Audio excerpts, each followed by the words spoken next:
Hi, this is Ron Ball, and I am excited to welcome you to the next program for Choose Greatness, Your Key to a Happier Life. We have had such wonderful response to this show. I love hearing from all of you, so I want you to tell all your friends about this opportunity. I want you to tune in, and I want you to be our ambassadors. I want you to tell as many people as possible that this show is available, and when they watch this program, God is going to give them something great that will improve their life immediately. And that's my prayer for you today.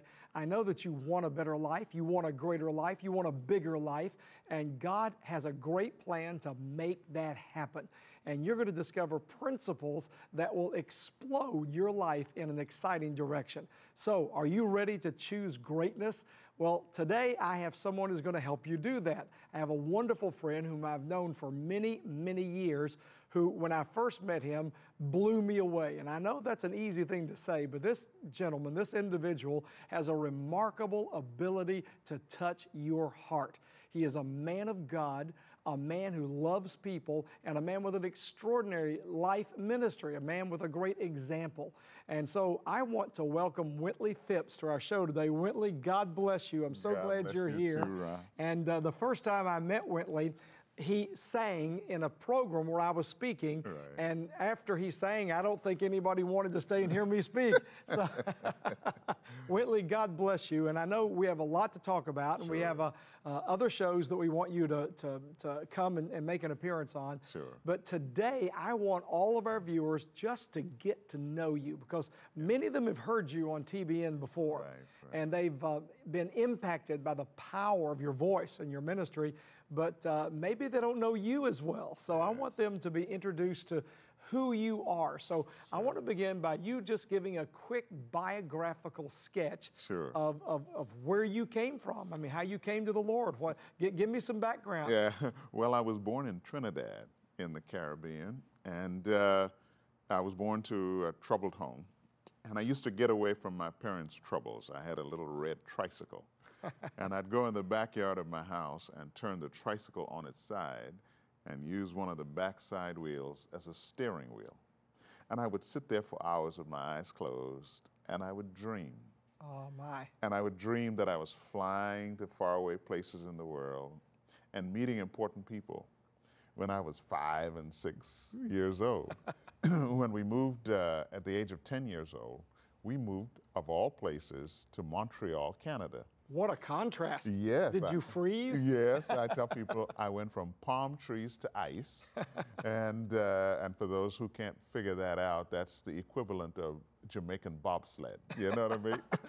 And I actually joined the hockey team at my high school. Had you ever played hockey? No, no.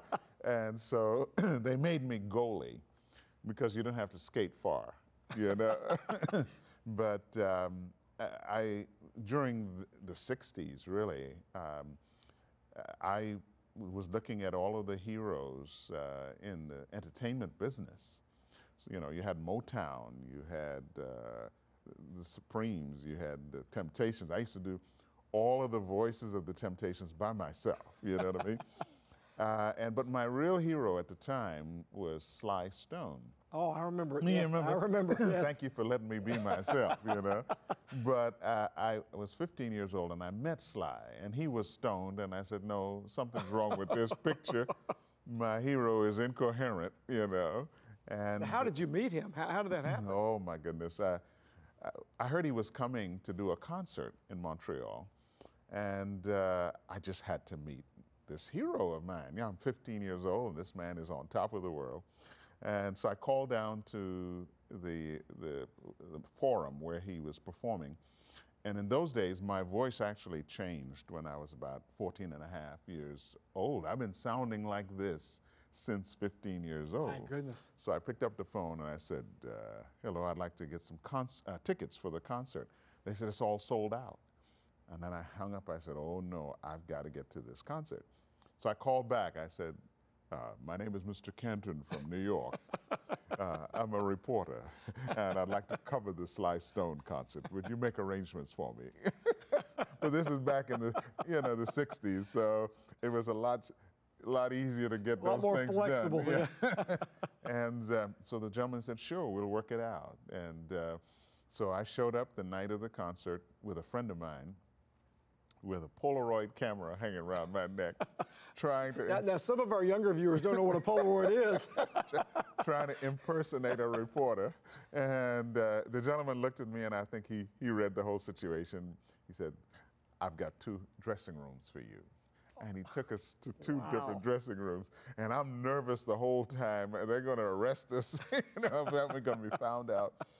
But lo and behold, I heard the telltale signs of Sly's limo arriving. It was 2 hours late, because back then. That wasn't unusual for him, I understand. I know. So when I ran out excited, my hero was out. So he was already on something. It was bad.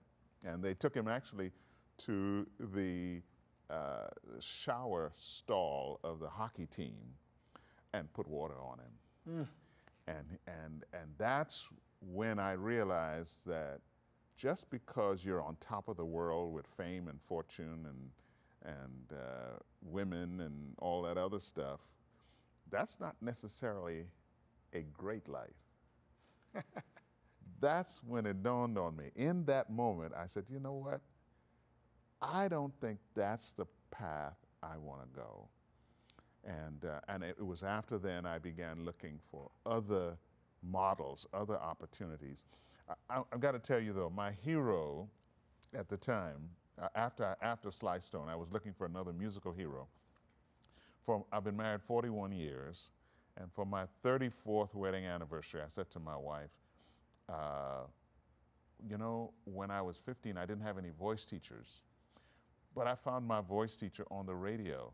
And I would listen to the voice on the radio and practice, singing like this voice on the radio. So I said to my wife, my voice teacher on the radio, I wonder if he's still in concert. So I Googled, and lo and behold, he was in concert. So I bought plane tickets and concert tickets, and something told me, send him a message. So I sent him an email. I said, sir, when I was 15 years old, I didn't have any voice teachers, but you became my voice teacher on the radio. You have been my musical inspiration, my musical North Star. Beautifully said. And I want to tell you all that I've gone on to do with that inspiration. And I told him how I've sung in different places and for different people. And then I said, I may not get to see you, but I want to thank you. I got an email back from him saying, Sir Tom Jones would like to see you and your wife when you come to Las Vegas. So when we walked into the green room, he was a superstar in that era. Into the green room, I said, "It's not unusual to be loved by anyone."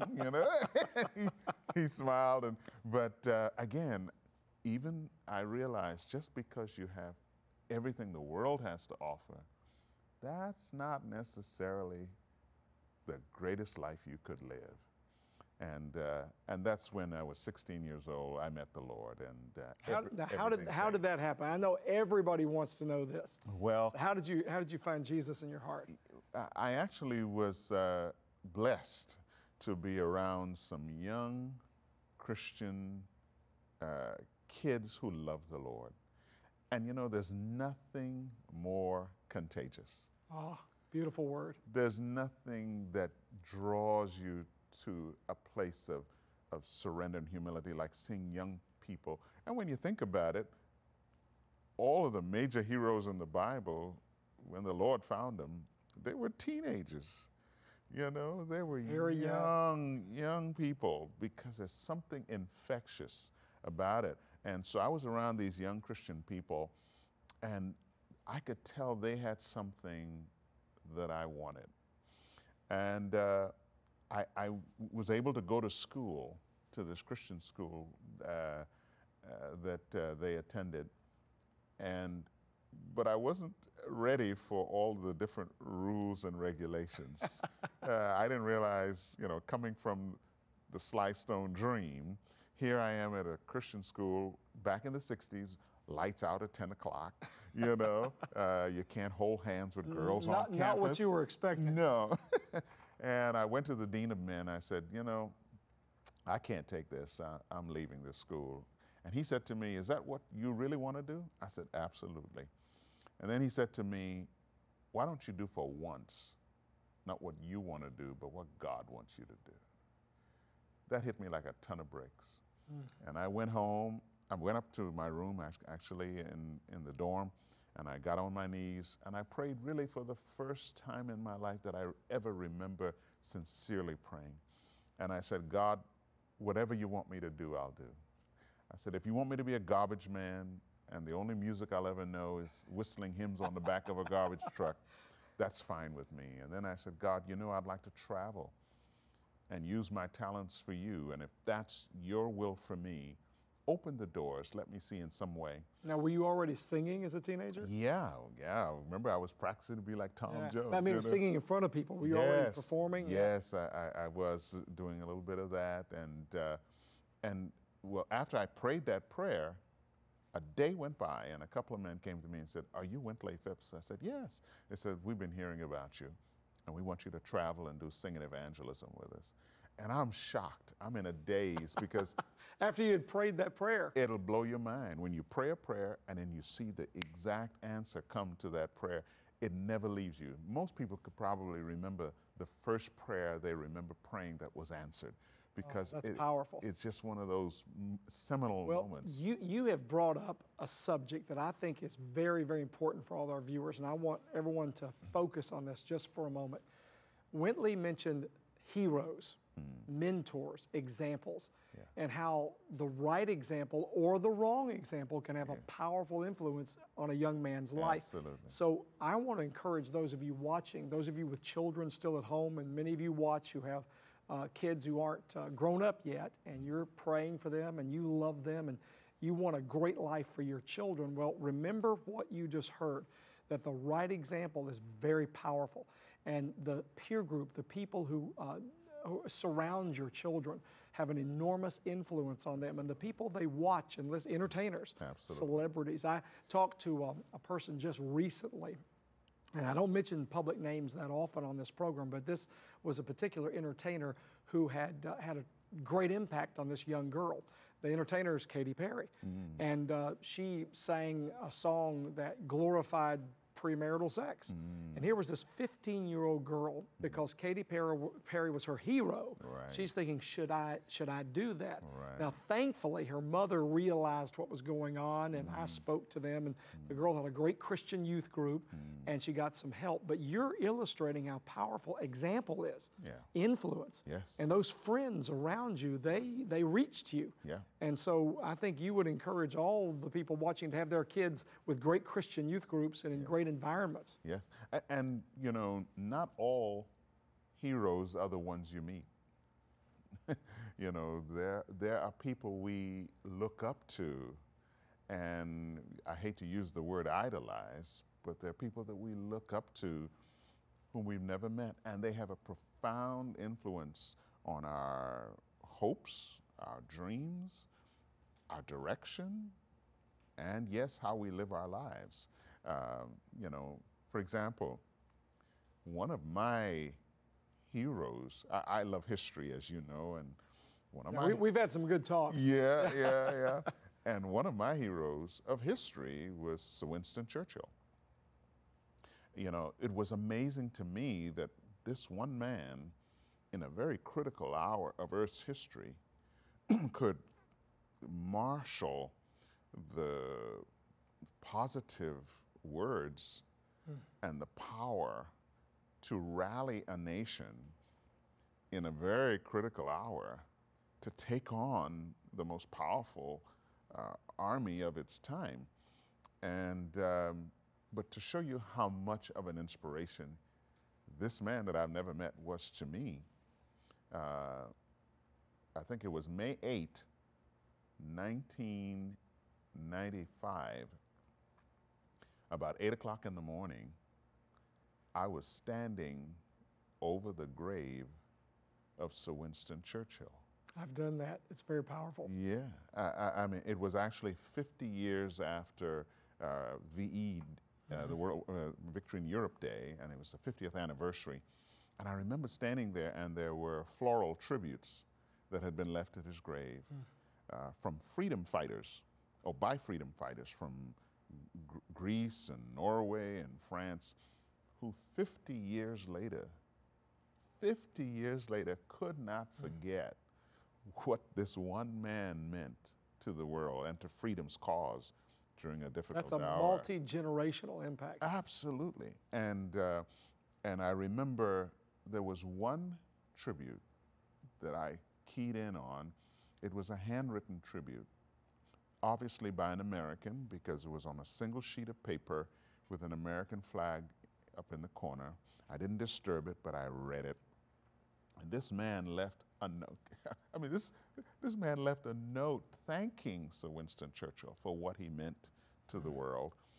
And he ended his tribute with words by John F. Kennedy about Sir Winston Churchill, who once said of Churchill, he commissioned the English language and sent it off to war. I love that. That's a great quote. Now, you have made me think of something else that I think people need to realize for their children. Yeah. And this is so vital because you're sowing seeds into your children right now that will create a harvest for good or bad. Mm-hmm. And so who your children want to emulate, who they want to follow is critical. Yeah. You mentioned at 5 or 6 years of age, the tricycle. Yeah. And having the imaginary steering wheel and casting your imagination all over the world. That excited me when you said that. Yes. Talk a bit about what created that dreaming mechanism in you, because something in you did come alive. There was something in you that wanted you to have more than just an ordinary, mediocre, everyday life. You wanted something better. You wanted something greater. Yes. Tell me about what sparked that. Well, I want to say that God had placed something in me.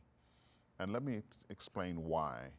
Because that story probably has to go back to my origin.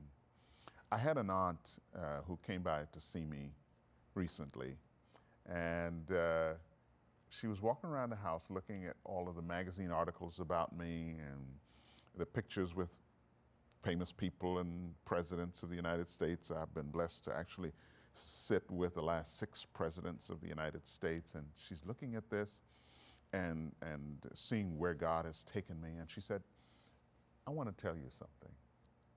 I said, sure, and we sat down. And she told me, she said, your father, my brother, we had a sister who 2 years before you were born died while having an abortion. And it broke the family into tremendous grief and pain. She was beautiful, and she had a beautiful singing voice. And when your mother became pregnant with you out of wedlock, there were those who were encouraging her to have an abortion. And that would have been you. That would have been me. But we rallied and said, no way. We've been through too much pain. We're not going to let this happen. Your mother's mother traveled for hours to meet with my mother, my father's mother. And she said, my aunt told me, they made a pact that they would pray for this child. Amen. And the prayer that they were going to pray is, Lord, make this child's life a blessing to the world. Oh, my goodness. That's right? And that was you. And that was me. Wow. And she said, I would see my mother, your grandmother, with a candle looking over your bassinet, praying, Lord, make this child's life a blessing to the world. And so I want to say, I have to say, that I am the answer to 2 grandmothers' prayers. My goodness, that you had no hope. Yeah. You couldn't escape. That's right. You know, God placed something within me in answer to their prayers. But tears came to my eyes because it dawned on me, Ron, that because my aunt died, I was able to live. My goodness. You know, again, let me highlight what Whitley just said.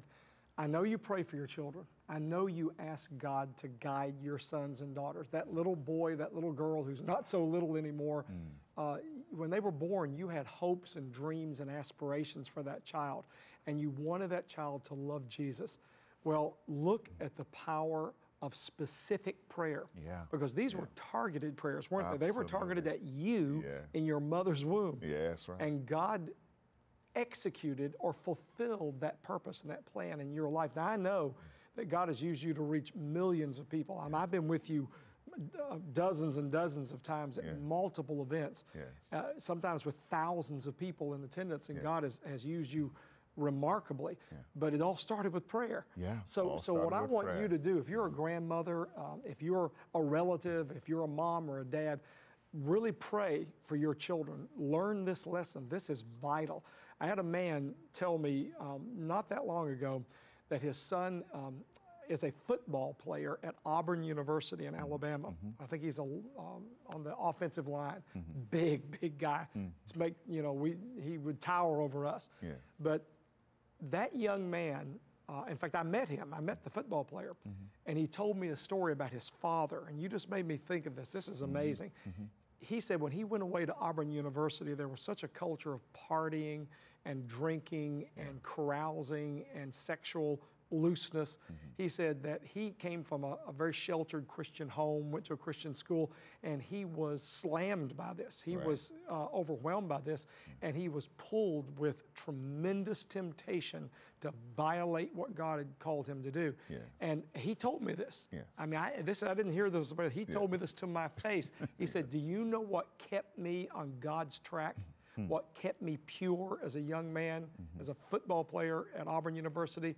He said, every time I was tempted to do wrong or to disobey God, he said, I would remember walking down the hallway of my home late at night, coming back from football practice, and I would go by my dad's bedroom, and I would hear him praying for me by name. That's what you made me think of. That's right. Oh, wow. And so, that little boy with a tricycle, with the dreams. Yes. It didn't come from me. I really believe God gave that. I tell people all the time that God is the ultimate dreamer. and when he dreams, planets are born. When he dreams, flowers come up out of the ground. And when they see his glory, they blush in technicolor. Oh, my goodness, my goodness. And when he dreams, he also dreams about us. Those children that you're talking about, those parents, they've got to know that God has been dreaming about their children, and that they're in a battle. And that's why prayer is so important, because the devil has dreams for your kids too. Now your mother, did she come to a commitment to Christ as you were growing up? Oh, yes. So tell me about your mom. Well, my mom always loved the Lord. She had a difficult experience, and my mom was a beautiful singer, and she played the piano, and I think I got some of that from her, and she was a very bold lady too, and she was able to put her arms around us and made sure that every opportunity that God wanted us to have, that she would be a vessel and a vehicle to help that happen. So she made sure we got to Canada. Well, I've got an interesting question for you. Do you remember praying, not your mom just praying for you, but do you remember your mother praying with you? Oh, yes. I remember my mother praying with me, and in some ways, when my mother passed away, how old were you? I was in my 20s. Actually, my wife is my memory and my math person when it comes to those things. But my mother passed away, and what happened was, I may have been early 30s, but when she passed away, my father really gave his life to the Lord.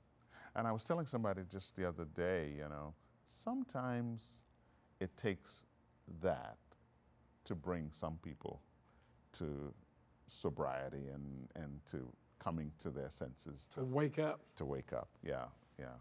And but the Lord put that dream in my heart, and I would, just dream that I was flying, and I believe that was His Spirit at work in my life. Amen. Yeah. What was your mother's name?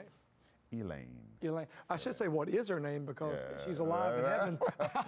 Well, it's more present tense, Elaine. Yeah, I believe that she believed in the resurrection of Christ. Amen. And she believed that the Lord would save her. And Well, I want you to know why I asked for her name. Yes. Because I want all of our viewers to know who she is. Yeah. Because we want to honor her as a mom. Yeah. Honor her as a mom. Thank God. And yeah. if you're watching, I want you to honor your mom. I want you to remember all the sacrifices. Your dad too, but right now we're kind of on moms. Yes. And I have a great mom who's still living, and I'm grateful to God for her prays for me all the time, praying for me today. Yes.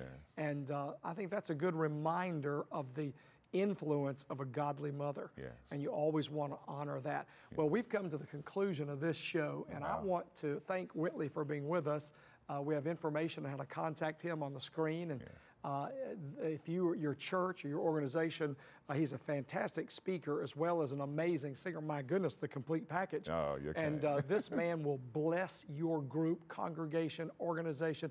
I've been with him in business conventions, and he's been awesome in that setting as well. Thank you. But we want to have Whitley back, and we want you to come back. Absolutely. In fact, I can see a string of shows for the next few weeks with Yes, Whitley, and so if you're willing to do that, we're going to Absolutely. continue this Yes. and have another great conversation. And what you want to do is you want to go to choosegreatness.com to learn more of what we're discussing, because the whole purpose of this program is to teach you principles of godly greatness that actually work. So I want to encourage you to go to choosegreatness.com, order the book, Choose Greatness, and also I want to highlight the success test. I'll tell you more about that next time, but go to choosegreatness.com.